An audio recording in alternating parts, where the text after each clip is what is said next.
Hello. Hello to all of you in Portugal and in other parts of the world. And welcome to the Dean's Lounge, an initiative of Porto Business School. The Dean's Lounge is meant as a forum for reflection where the Dean, the Associate Dean of Porto Business School, invite distinguished scholars, experts, deans, and colleagues from business schools around the world to discuss issues that are relevant for the future of business, the government, the economy, and society. As you know, today's session is on innovation and entrepreneurship. But in this era, in this new era, an era which is defined by the coronavirus pandemic, all our lives, work, social interactions have been disrupted. Tonight, we will be discussing the impact of the virus and the longer-term effects on entrepreneurship and innovation. There is some confusion sometimes about the definition of entrepreneurship. I mean, some people use the term to refer to small businesses, others to new businesses. And in practice, we see that many grown-up, well-established companies have also engaged or are engaging in very successful entrepreneurial ventures. So the term can, in fact, be used to refer not to the company's size or the age, but to a certain type of activity. And at the heart of that activity is innovation, the introduction of new products or processes, services, anything that can add value to an organization. But if you look at it from a more personal perspective, for many individuals, the starting point of entrepreneurship is a deeply personal journey. It's difficult. It's difficult because it's very personal. And this is something that is often overlooked.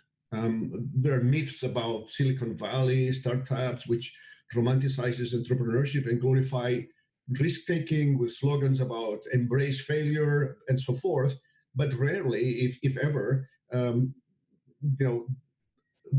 human cost comes as something that people acknowledge. So, and there is what it means to be an entrepreneur, and this is the reality of what it means to be an entrepreneur, and it goes beyond economics. And it's also about feelings and nobody, you could say that this was apparent before COVID-19 from startups in Silicon Valley or London or Porto, and from freelancers and founders and CEOs. The challenges are immense. The toll of the pandemic on entrepreneurs who bear financial and emotional cost is immense. It's almost immeasurable. How are entrepreneurs going to survive this pandemic? How are they going to keep on with their business and the sense of self-worth when so much is happening, which is entirely out of their control? And what will this crisis do to entrepreneurs? And more broadly, what innovations can we expect? To reflect on these issues today and to bring a London perspective, we have invited Francisco Veloso. Francisco is Dean at Imperial College in London. Previously, he was Dean at Católica Lisbon School of Business and Economics, where he held a NOSH chair in innovation and entrepreneurship. Francisco also retains an adjunct appointment at Carnegie Mellon University, where he was a full professor, a tenured professor. Francisco's research has focused on high-tech innovation and entrepreneurship, and he regularly contributes as a consultant and advisor to a range of startups, established firms, universities, and governments around the world.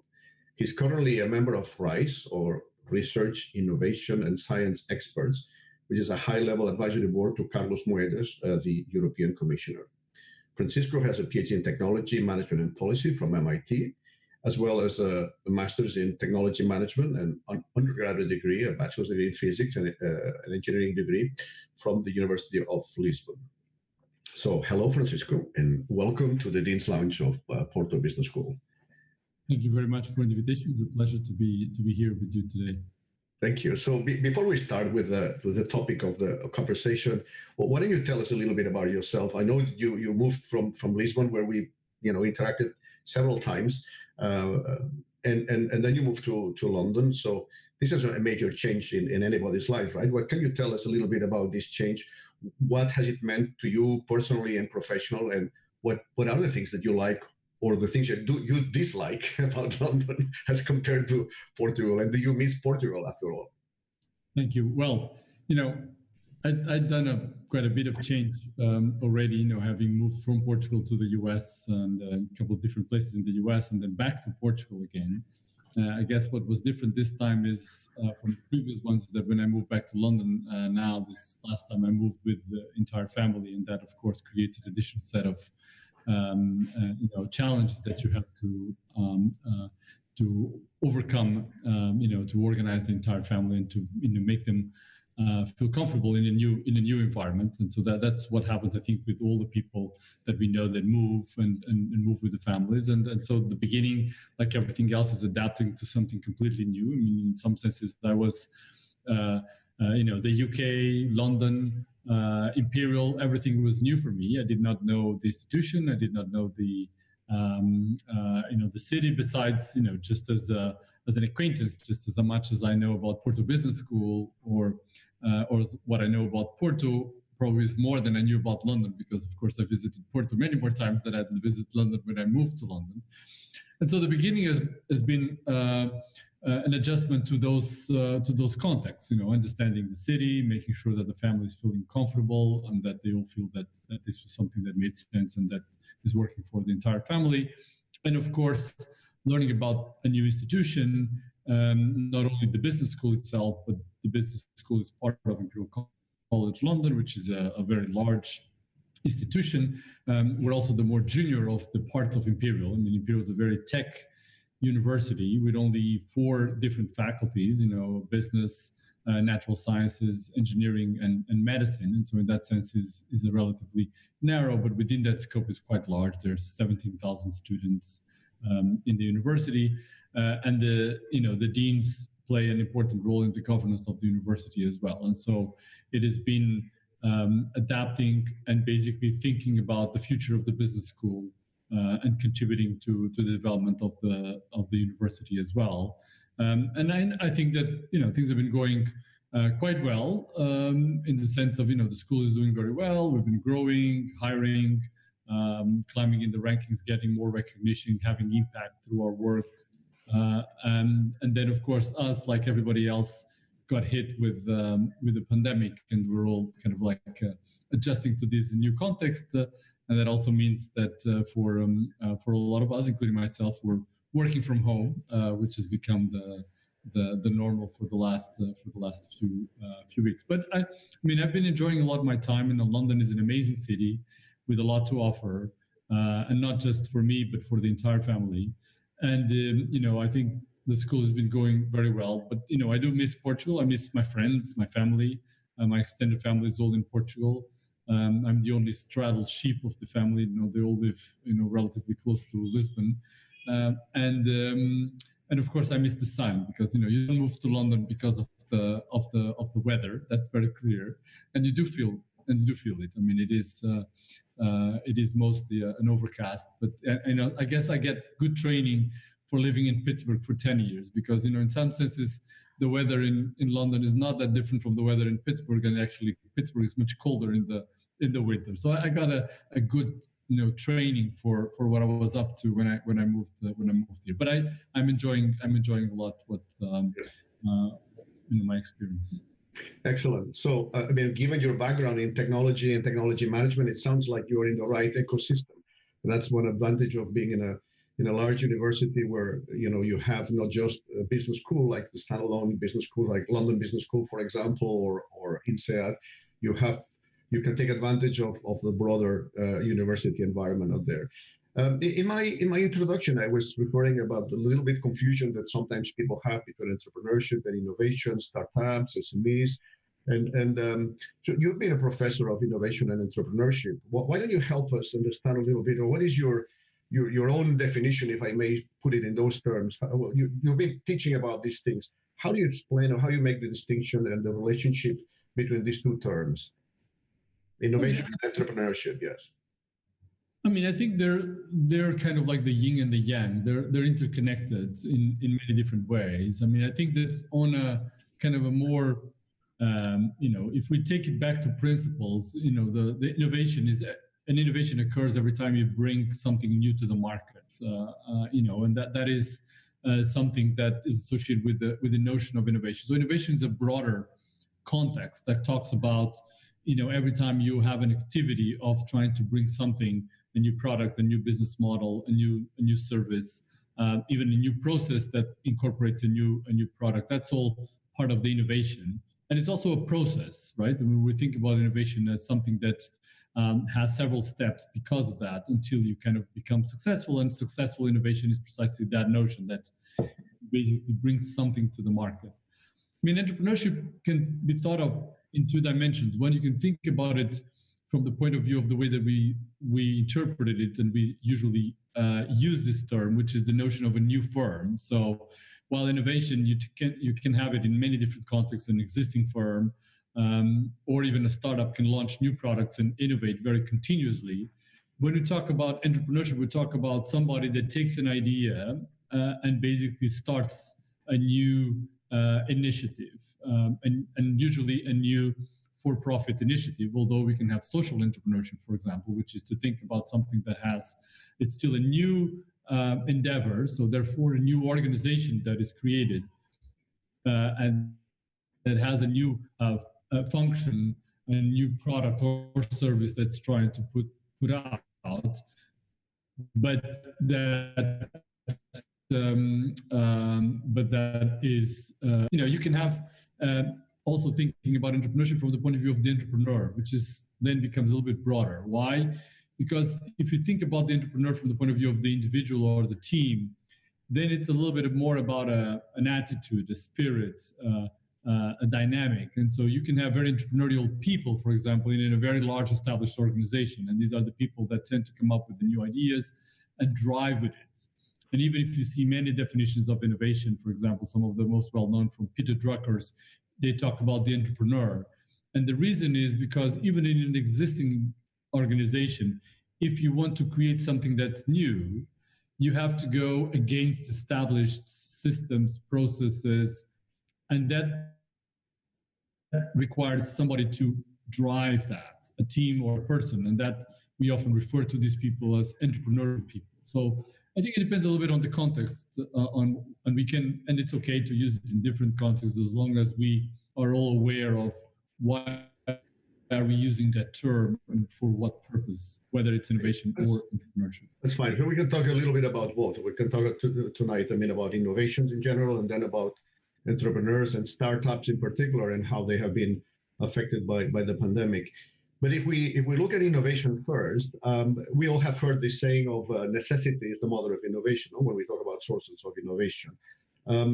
This is an old proverb, in fact. It's so old that it appears in the Dialogues of Republic by the ancient Greek philosopher Plato. So imagine, so he was already talking about these things back then.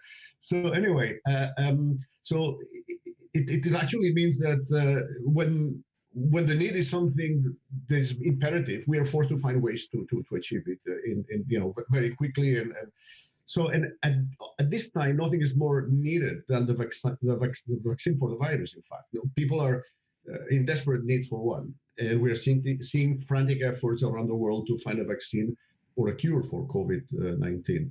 There are several, about more than 70 vaccine candidates, and some are in clinical trials.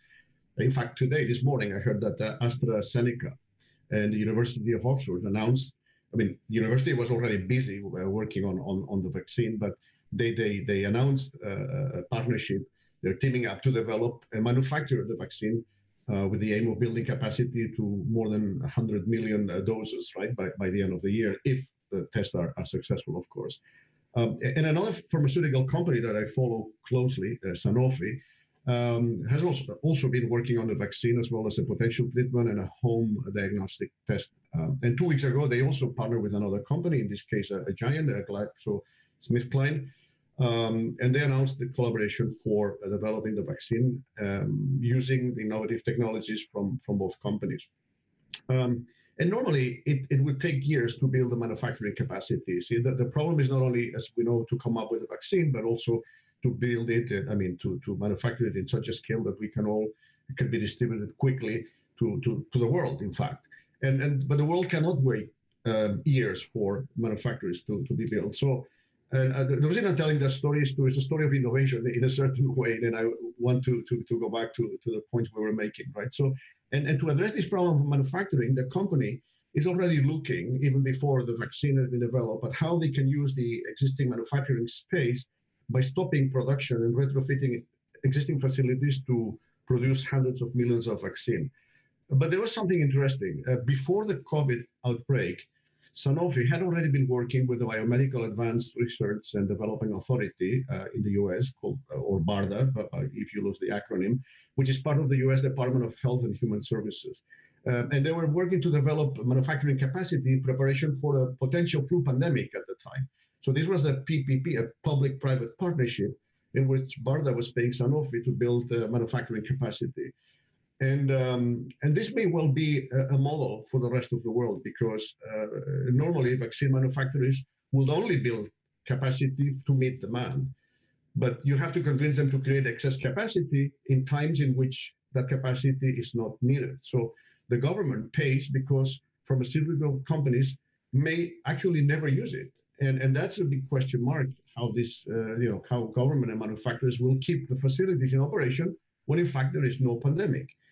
This is a little bit like a fire department, right? You want to have firemen ready to go to the fire when the fire emerges, so that you cannot say, well, we are all busy. Okay, so, and one way to keep these facilities in operation would be to allow them to be shared. So you build the capacity, the firm, you allow several companies to share some of the capacity, maybe a 10% of it, so that when the pandemic comes, everybody releases that capacity, and then that capacity becomes available to manufacture the vaccine in question, right? So this is an interesting example of both collaborative R&D between the companies, as we have seen, speed, flexible manufacturing, and in this case, a public-private partnership. So really, necessity is driving a lot of innovation. So I don't know if you have had the opportunity to think about potential other consequences of COVID pandemic in the area of innovation. So what other types of innovations, what needs are emerging now that, and not necessarily in healthcare, but in other parts of business, which are being hardly hit also, maybe new business models, etc. Have you, thought a little bit about how this is triggering or potentially trigger future innovation? I mean, it's triggering so many different ways. I mean, so of course that everybody's focusing on the medical side of things, and though that starts with, of course, trying to find some kind of medicine that would diminish the effects of the virus, or effectively, reverse it.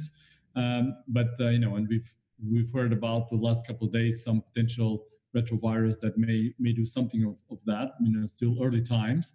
The other part where there's also a lot of innovation, and it's quite critical, is testing.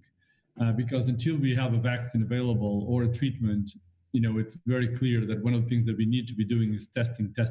And so finding ways for those tests to be very quick and very reliable is an absolute must as an innovation. And so it's not enough if you want to stop the disease on their tracks, that you do a test and you get the results 2 days after, which is the way that we started is, you need to basically do the test and get the results 10 minutes or maybe maximum an hour later. And so that's another area where there's plenty of innovation on the university sides as well as on the corporate side. For example, Imperial is developing a test that does not require a lab and would have a result in less than an hour. MIT is also working on a very fast test, and many firms are doing. So that's another example of innovation. Then, of course, the vaccines. And actually vaccines, as you were mentioning, is a place where at the moment there are different types of innovations at the same time, because it's for the first time that we're planning to build an RNA vaccine. For example, the vaccine that Imperial is involved in developing, which is one of the most advanced as well, together with the one in Oxford. We're joining the clinical trials that Oxford is starting now, and both Oxford and Imperial vaccine are RNA vaccines, which is a different type of vaccine that we've not done in the past, and certainly not to this scale. And so there are going to be innovations on the vaccine, the way that we generate the vaccine, and the way that we test it, and the way that we manufacture it. As you said, we talked about the public-private partnerships, and all of those, many of those are very new.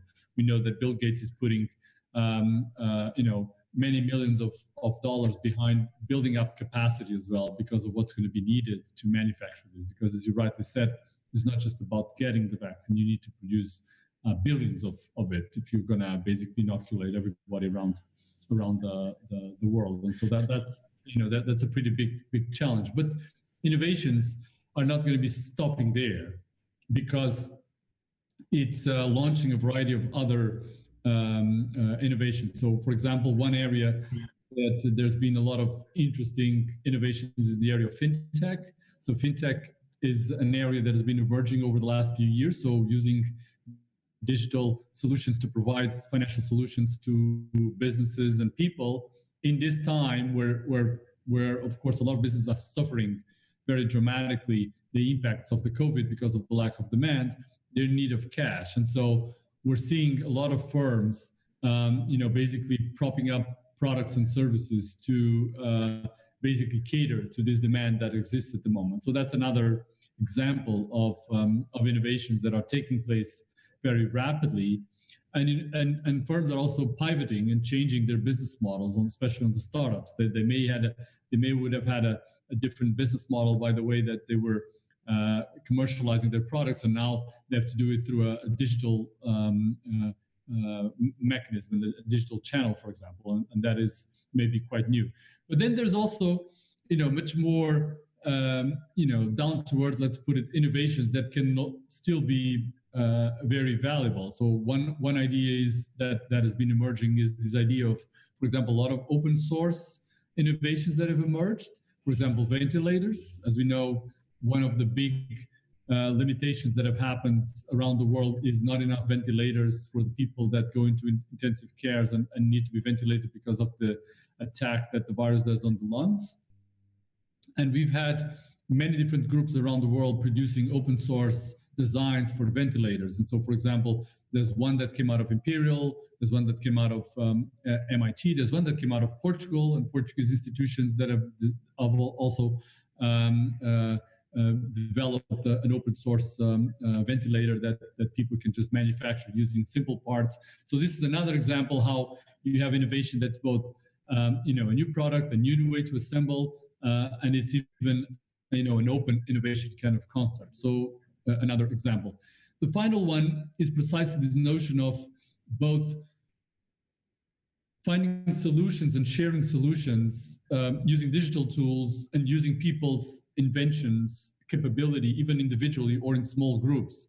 And there actually in Portugal, there's a very nice example of that, because this is an initiative that started at Católica while I was the dean there, which is the Patient Innovation. So Patient Innovation is a platform that is created 5-6 years ago to share innovations that people develop as patients. And we're seeing now that, for example, in the patient innovation, there's already over 80 solutions that have emerged from all over the world and shared with others.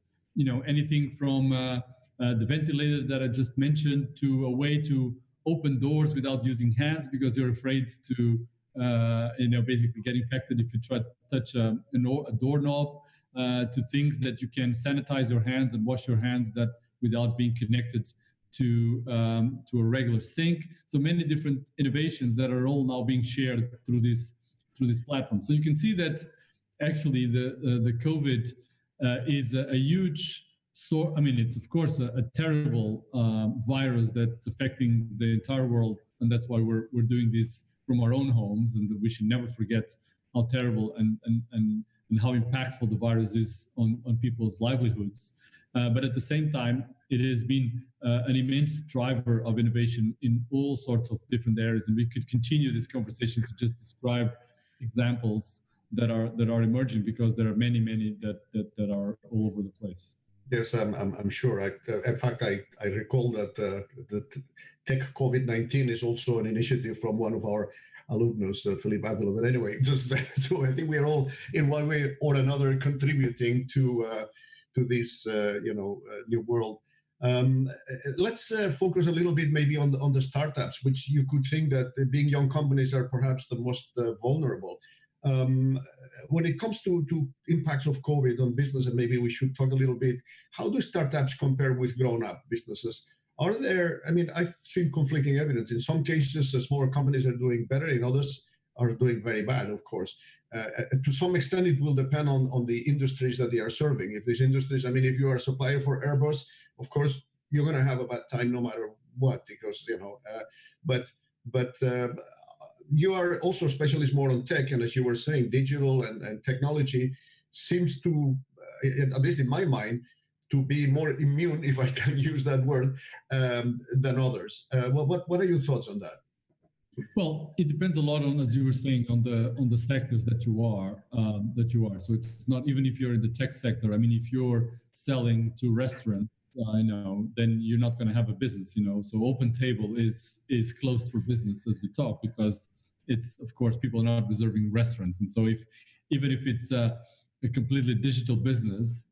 To reserve restaurants in this case. I mean, of course, if the restaurants are all closed, you're not doing reservations, so that business, from the point of view of its core model, is not operating. So, on the other hand, if you're, for example, in the business of security, for example, digital security, then your business is probably growing quite healthy, because with people being more online and becoming also more of targets of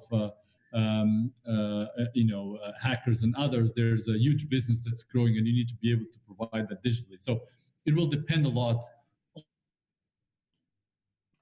the area that you are, as a first set, let's say, of issues that you may be dealing with. Now, I think, as you said, the reason why it's not so clear is because I think there are two elements that we have to balance. On one hand, as a small organization, you are much better equipped to using an entrepreneurial time pivot, right? Maybe you did things in a certain way, and then all of a sudden you just get your product team together, just change the way that you're doing your operations to a much more, for example, digital component, or to serve your clients in a different way, and you just do that change very, very quickly. That may not be enough, depending on where you are, but at least that ability to shift is something that's much easier in a startup. I mean, in an established firm with mechanisms, with routes, with very well-oiled processes, is much harder to shift. So it's like, the analogy of a tanker, and a small boat. I was just thinking about that, the speedboats versus the oil tankers, right? So, yeah. It's kind of like that. I mean, they both want to turn. The speed at which you can turn is very different. Now, the problem with that is that if you're a big tanker and a wave comes, that's the flip side of that. Even if it takes so long for you to turn, you can withstand a pretty big wave, because you're big and you're ready to take big waves. I mean, if you're a small speedboat, if the wave is too big, no matter how fast you turn, you're just going to be toppled by that wave, just because you can't escape from it fast enough. So that's a little bit the trade-off that exists between large firms and small firms. Is one, the small firms are much faster, but are in typically more precarious state. So that means that they have less time, they have less deep pockets, less financial resources, less access to certain types of other resources, like strong clients or others that they would be able to move to shift their operations. But on the other hand, they're much more nimble. And so that's what I think you're seeing, is that, the trial and error that's happening is happening very much driven by a lot of startups. Big businesses are also trying to change some of their operations, but it takes time to do that, and to do that at the scale, which is the issue. I mean, if you're a big business, you need a large scale to be able to pay your costs. If you shift as a small firm and it works, then you can just then reorganize and basically respond to that new business model. So in theory, smaller companies being nimble and more flexible, more adaptable, theoretically should be able to adapt better, with the caveats of everything else that we said, the industry in which they're operating, the industry they're serving. I came across a Silicon Valley research organization, startup Genome, which has conducted what they claim is the first global survey on this topic, on the impact on startups of COVID-19. And indeed, so one of the things that they were saying, which seems to mirror what we are discussing, is that yes, the majority, 74% of the startups globally saw their revenues decline. But for many, the decline has been relatively modest. Of course, it's a whole distribution. And at one end of the distribution, you have 16% with a drop of 80%. But at the other end, you have 12% that actually saw revenues increase by more than 10%. And that's interesting. So it really makes the point that it's not, that perhaps in general they may be better prepared than our companies. But of course, generalizations here are dangerous, I suppose. The other distinction that we're making is the B2C versus the B2B. They say that the B2C startups are about 3 times more likely to be in industries experiencing growth in the face of COVID-19 when compared to B2B startups. And in fact, the ones that are suffering more are the B2B startups serving large enterprise clients, which are probably the ones in industries that are adversely affected by the crisis. So I don't know. I don't know if that emphasizes what you are saying or not. Other areas in which the survey also looked at is jobs, of course. Jobs here, 74% had to lay off employees, but again, not to a large extent. Some only 20% of their staff, and at the other end of maybe 26%, 60% or more. And clearly, the trend was much higher in North America as compared to Europe or Asia, as you probably would expect, given the different attitude, social nets that we have in one or the other country. So I don't know if any of that surprises you, but perhaps the area of which, of course, they all are bleeding is cash, and we talk about this. 41% of the startups are threatened in what they say is a red zone, in which they only have 3 months of cash left to go. And perhaps this is the most. And those who were had raised Series A or B they had all the subsequent funding postponed and find it difficult to raise. So clearly, access to capital is a problem now. I mean, are you surprised by these results, or what? How does that? How do you see in the UK in this regard? I mean, I'm not very surprised, because, as you were mentioning, I mean, capital. A lot of the discussions on startups. First, I mean, let's make I think it's important to have a caveat about that global study, which is, Startup Genome is likely to focus on startups that have a certain visibility and that are probably the best startups within each country or each region, just by nature of these types of situations. And so that means that there are probably a lot of other startups that are perhaps in a much more difficult situation. So I find those numbers a little bit perhaps optimistic, and that's perhaps the way that that would be able to be sourced. And I think that it's probably that likely that there are going to be a lot of other entrepreneurs that are having a harder time than what that survey suggests. But as you said, I mean, it's important to look at that, and we have to think that's also related to the nature of that survey as well, probably, which is that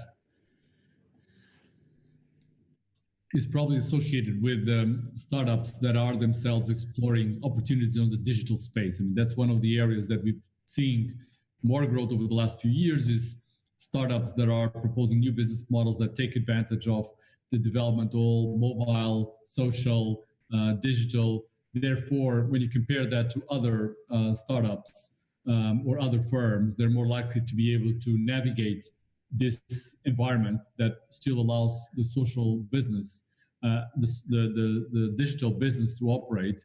And if you're able to do transactions at an arm's length in a digital platform, you're better equipped than if you're not. And so I think that relates more directly to the startups that we've been seeing created over the last few years. A lot of it based on services and software and all of that. Now, when I compare it to the UK, I think that probably if we compare like for like, I would expect the majority of the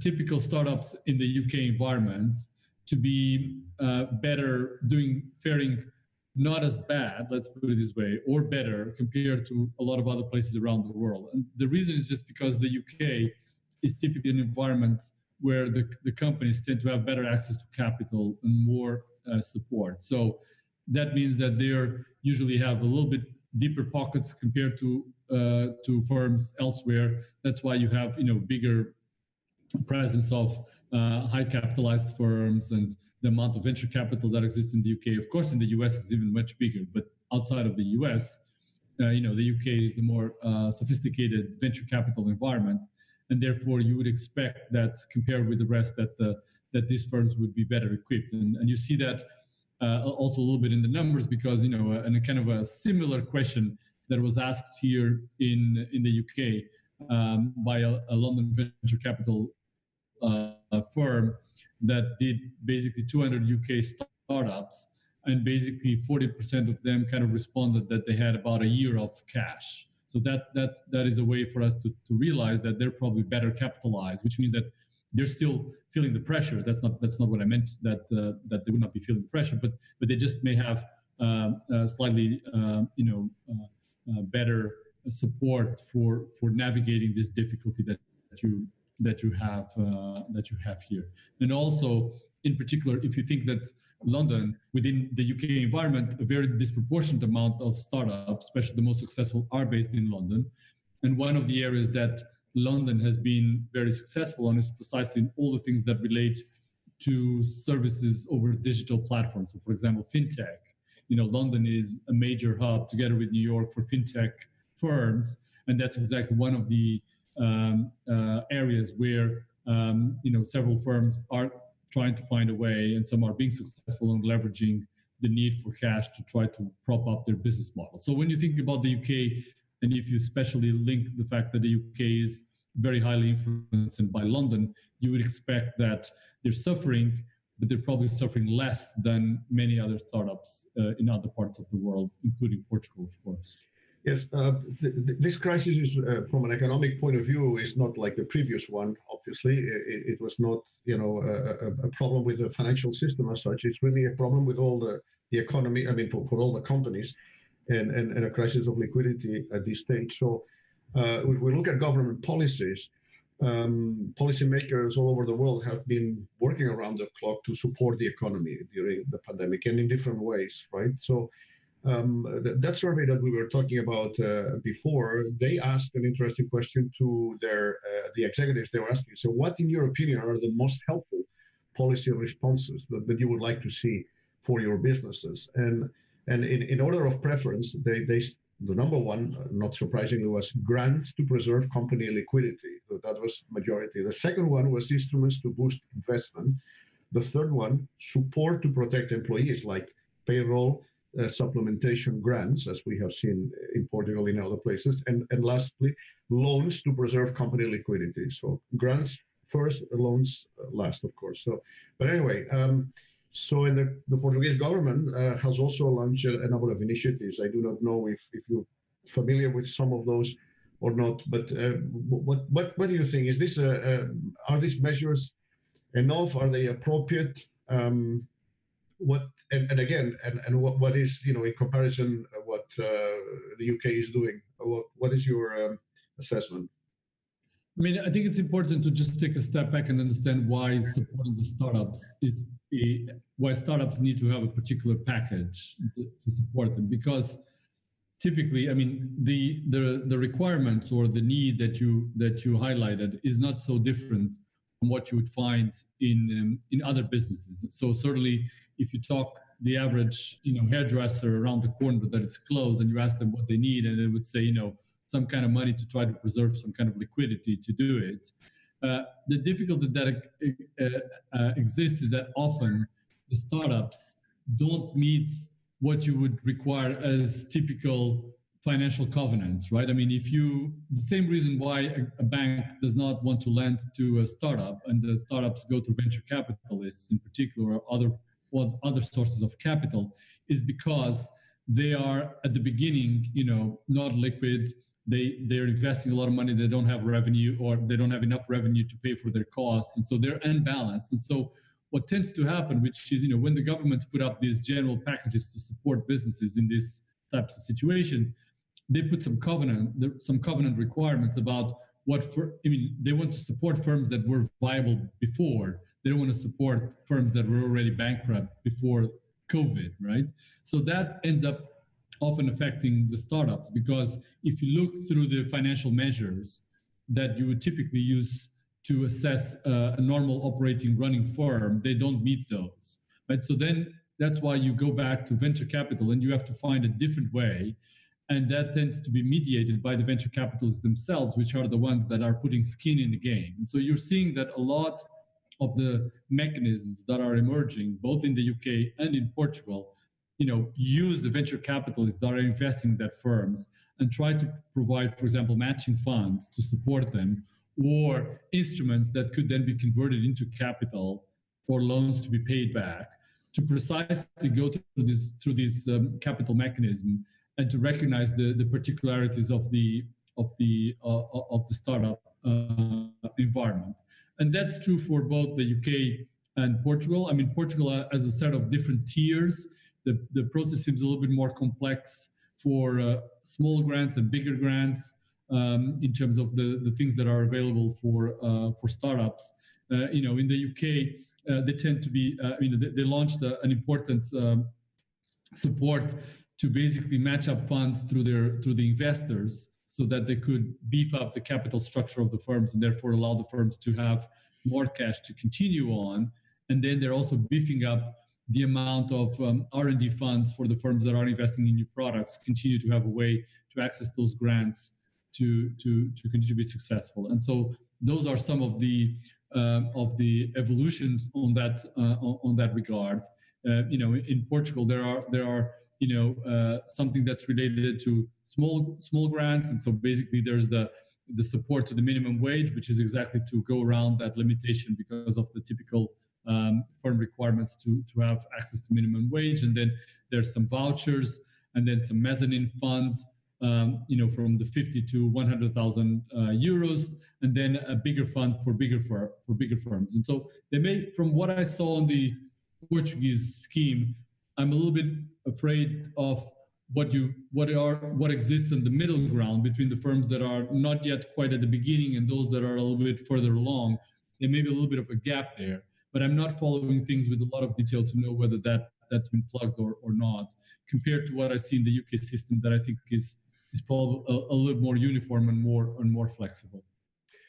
Okay, thank you. So we'll be opening for questions from the audience in a minute, but given that you are in London in the UK, I cannot refrain from asking a question which has to do with Brexit. In fact, I'm surprised that Brexit, or maybe not surprised, but has completely been overshadowed by COVID, right? So if we hadn't had the virus pandemic, we would probably be still talking about Brexit, and we don't hear much about Brexit these days. It's completely silent. At least we don't hear so much at this side of the channel. I'm sure that in the UK, the debate in a more subdued form is continuing. What is the impact of COVID on the Brexit process, and maybe vice versa? Is the process, the leftovers of the Brexit process, the levers and the remainers? From what I've seen, they have even different views on the way the government is managing the crisis, which could be something having to do with party affiliations to some extent. But I don't know. I mean, what are your views on that? I think it's a very fast-moving or slow-moving environment, depending on how you think about it. As you said, I think actually, if you think about any other major problem in the world, and if you think about that, that's been pretty much everything has been overshadowed by COVID, and that's also true for Brexit. And so I think this is an issue because, of course, Brexit is a very significant deal. It's a fundamental change to the way that the UK and the rest of the European countries operate, and the relationship between the EU and the UK is something that's not yet sorted out.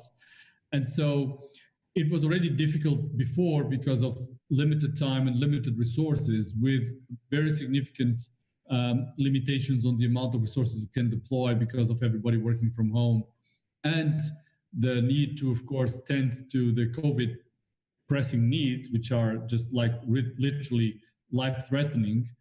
That took a second stage, and this was completely stopped for a while. This week, you're starting to the negotiations re-picked up, And the vibes that I think we're all getting out of that are not good. I mean, the position seems to be completely still on very different, very far apart, and very at a very distant, very distant from any kind of agreement.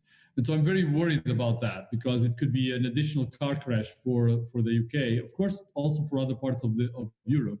But given the economic estimates, I mean, if this government continues to try to press for something for the end of the year, which at least is still the official line, I'm very, very afraid that this can result in an additional car crash to the. I was going to ask you about the deadline. It seems unrealistic when we are all postponing things, given that we've been frozen for 2 months or even more. It seems unrealistic to stick to that deadline. But anyway, these are political decisions. I think that at the moment I can understand that they will keep the party line, let's put it this way. Yeah, until the last minute. Not just let it go so easily after everything that was battled. But I hope that in a few weeks, with all that there's to be done on the COVID, that the government comes to senses and realizes that yes, the decision has been made, but we need another year to finish up the negotiation. And I suppose whatever decision is taken or not taken will also have a major impact on entrepreneurs. But that would be the discussion for another day. We're running out of time. This is probably an interesting topic as well. So let me, I'm just reading here some questions that are coming up. One from Rosario Moreira. Do you think the majority of the innovations will be associated with the use of digital? And what about the innovation in executive education? All right, well, we're coming to our business now. So I mean, I certainly think that's one of the areas that we're seeing a lot of flourishing is just digital delivery of products and services. I mean, what we are seeing is that COVID just accelerated dramatically the digital transformation. So we've been talking about digital transformation for many years now. We were seeing some firms that were doing that in a good extent, some others that were laggards, and this just accelerated everybody to do a much faster digital transformation on the way that we work, on the way that we organize our processes, on the things how things are done. And so I think that a lot of innovations will be digital during COVID, but even beyond that, because the level of comfort that people will have now with a variety of digital solutions is just going to be much, much more significant. And so that will create a latent demand for opportunity, for solutions that will be exploited by entrepreneurs, certainly already now, but even into the future. And that's true for all areas, including for education. I think that, in our school, we've been investing in educational technologies, very significant for the last 5 or 6 years. We have a very successful global online MBA that's ranked second in the world by QS, came out last week. And we know that it's very hard, requires a lot of investment, both on the technology, on the organizational capability to deliver things on very high quality digitally. I mean, in education, I can tell you that successful and high quality digital education is not morning to night Zoom sessions. That's not what we do. Neither it is a MOOC where you just go and see videos. That's not, high quality, engaged, and well-purposed digital education. It requires much more orchestration and organization and planning, and thinking about bit-sized chunks of learning that you have to go through. So this is something that's happening now and it's accelerating. So as part of our own strategic plan, we thought that probably half of our growth over the next few years were going to come from digital solutions. And I think that that's just going to accelerate for us and for many others. Certainly for us, that we feel that we have the right capabilities to continue to deploy that. I see that as something that's going to be even a more significant part of our growth into the future. And I see that in general in education, but I see that much more broadly in the way that businesses and society operates in a large scale. The question was put around the executive education. I want to underline the word executive, because one thing is undergraduate programs or masters, which are long programs, degree programs, and relatively short executive programs where people come also for the, let's say, networking and sharing of experiences with other colleagues. I'm not saying that you cannot do that online, but there is this reluctance that some schools like ours that are very active in executive education have experienced, but some of our, let's say, existing clients, in which they still long for the previous experience that we left behind, right? Of course, the new normal is what we are now living, but hopefully we're going to be back to the normal that we can still have the face-to-face, physical, in class type of experience. So there is something to be said about that. How do you say it? I know that your school has many types of educational experiences, but for those of us who are more dependent on this type of education, this is a very core question, I would say. So, I mean, I don't want to downplay the role of the physical space, as you were saying, and the fact that people long for that physical presence. And we're human. Our humanity relies on the human component, and even for our digital programs, for example, for our global online MBA or our business analytics online, we bring the students together at the beginning so that they know they are in physical proximity and contact between themselves early in the program to create that rapport that is important between people, that comes with a sustained and longer physical presence. So I don't want to diminish that, and I think that will continue to be important. There's two things related to that. One is, I think that there'll be a lot of pressure on making sure that time is really used in a valuable way that really maximizes that experience together. And so what I think people will appreciate is that if it's just core content that you can get access through by a route such as this one that we're using now, that people then will just prefer to do that. And then they will say, well, if I go there and if I go in whatever experience, and that's true for education, and I spend 90% of the time with something that I could get in a remote way, then why bother, right? So I think there's going to be added pressure to think about what are the things that, even when you come together in presence, what are the kinds of things that you can acquire ahead of time, for example, or outside the classroom that you can convey using a digital tool, and what are the things that you really gain by being in the same room, sharing an experience in a physical setting. So I think the blending of the experience is going to become much more significant. And one thing that we've noticed, even with our own experience on the digital education, is that sometimes people talk about the fact that you can do things remotely. But one of the things that we found to be most interesting is the recombination effect, is the fact that once you've developed a variety of assets that are digital and you will kind of understand how that works, then you can think about recombining things in a different way and try new approaches using a combination of physical and digital, or even physical and digital, not only within your institution, but between institutions, for example. And so that recombination is, I think, quite important, and something that I think we will be exploring more, even for institutions and such as ours that still have a lot of programs that both degree and non-degree that we do on campus. I think that reflection will going to be pushed to a different level about what is it about our campus that is really unique, and how we make sure that we maximize that and leverage the digital in a way that what can be done digital is done digital. That's an excellent observation, and it puts the emphasis on maximizing the contact time face to face, and this idea of having different building blocks that you can recombine in different contexts may well be maybe the trigger or the future for many institutions, including those like ours that are still mainly physically based in terms of our educational experiences. So a lot of food for thought, and certainly for the faculty that will have to adapt to these changes. I hope they're listening. That's happening in a school like ours. We already had a bunch of faculty that did it, but those that didn't, now with remote delivery, now everybody is familiar with that. it's surprising how many comments you said. Well, I never thought it was so easy, so to speak.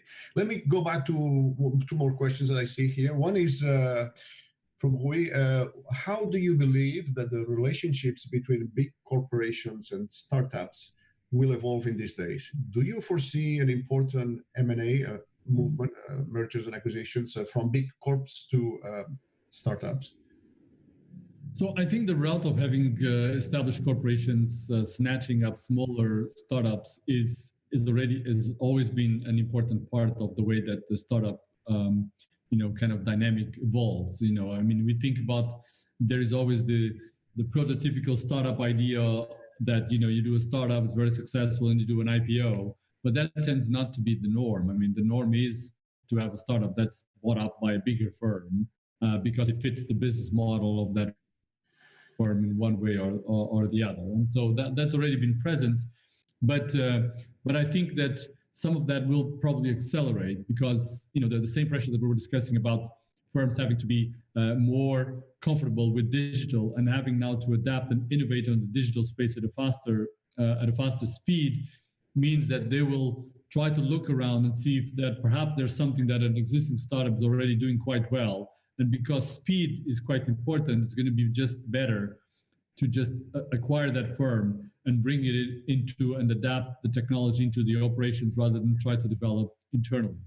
So I do think that certainly that is something that I think on the digital space in particular, I think is going to accelerate in important ways. It's going to be more present. And I think that in general, there has been an increased evolution about the coexistence of startups and existing firms in all these areas of machine learning, AI, just because the firms want to adopt some of it, and they have suppliers and solutions that they're working on internally. And it will become more apparent that trying new things with the support of these. So you may not acquire them, as I said before, but you still work with them because you need to understand some of those capabilities and to bring them over into your operation. So I do think that this will accelerate in many ways the coexistence and the co-evolution and the cooperation between between startups and established firms in both the development as well as the implementation of solutions, especially those that pertain to the digital space. But not only that, I mean, there's another area which I think is quite important, which is everything that relates to sustainability. I think one of the things that's I think is going to come on the dovetailing on what's happening with COVID is this notion that if we're bailing out companies, if we're shifting some of our operations, why not take this to nudge things into a more sustainable future? And so trying to find also solutions that involve both startups that have technologies or operating models or business models, and trying to bring that to existing firms and trying to find a successful coexistence between the two, I think is also going to be part of what we're going to see. And so watch out for that space is my opinion, because I think it's going to become an important space dovetailing on COVID once that becomes less of a centerpiece. So, Francisco, we're reaching the end. There is one more question. Let's try to get to that one relatively quickly. We started 2 minutes later, so maybe we have 2 more minutes of grace here. So if the audience bears with us. In your opinion, what trends in consumer behavior and preferences are here to stay, and which ones will be amplified in the future? I mean, I think this relates to some of the issues that we were discussing before, which is I think that the coexistence of digital and physical is going to accelerate quite a bit into the future. And that relates a lot to behaviors and preferences. A lot of people that were afraid or were uncomfortable or just not had the opportunity to do something digitally, will now be doing that perhaps for 6 months, perhaps for 8 months. It will become second nature. That will shape preferences and behaviors. And we see that, for example, people don't buy online the same way that they buy on a store. We've had work by one of our professors in the area of organizational behavior at the consumer behavior in the business school that has looked at that in particular. And the order by which people may look at things is different and the way that they even organize their thought process is different. So I think that as people become more comfortable with buying a lot of things online, for example, that is going to basically spill over back to the physical space as well in an important way. So I do think that that it will change consumer behavior and preference, not just momentaneously, but in much more profound and significant ways that we will have to fully assess. We talked about some of them, but I think it's going to be quite present now and in the future. All right. So every crisis creates opportunities, and I'd like to remind all of us that more than half of the Fortune 500 companies started during a contraction period, and in fact, over 50 unicorns were created in the Great Recession of 2008 alone. So we have reasons to believe that the COVID-19 crisis, with all the pain that it has caused, will be no exception. So let's hope that some useful innovations like the ones we were discussing and many more will emerge, as well as many new great companies that will be built in the aftermath of this crisis. And with this note of hope, I want to thank you, Francisco, for sharing with us your views tonight and for what it has been a really very interesting conversation. We wish you the best. As we say these days, stay safe, and I hope to see you again physically or virtually. Okay. It's been a pleasure to contribute and to be chatting with you over this last hour. Excellent. We could spend much more time, I'm sure. Well, and thanks to our viewers for joining us today. And remember that every week PBS hosts two webinars, one on Tuesdays, Beyond Now, and the one here on Thursdays, the Dean's Lounge. Goodbye and until soon.